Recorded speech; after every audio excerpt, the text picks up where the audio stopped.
Heavenly Father, with the dawn of a new day, we turn our hearts to you, filled with gratitude and awe. Thank you for the gift of life, for the air we breathe, and for your love that surrounds us endlessly. Lord, as we step into this day, we ask for your guidance and strength. Fill us with hope that shines brighter than the morning sun, and grace us with your wisdom to navigate the path ahead. May our hearts be brimming with kindness, compassion, and love, so that we may be instruments of your peace in this world. Help us to see your hand in every moment, to recognize the blessings in disguise, and to trust in your divine plan.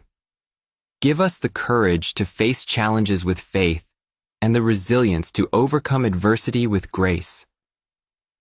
In moments of uncertainty, be our rock and our fortress.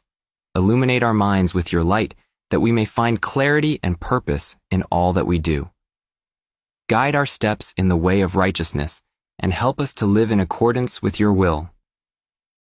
Gracious God, we surrender this day to you. May it be filled with joy, laughter, and moments of heartfelt connection.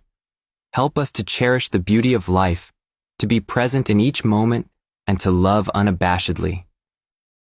Bless us with the spirit of gratitude, that we may acknowledge and appreciate the abundance of your grace. As we embark on this day, fill our hearts with hope, our minds with peace, and our lives with your endless love. In Jesus' name, we pray. Amen.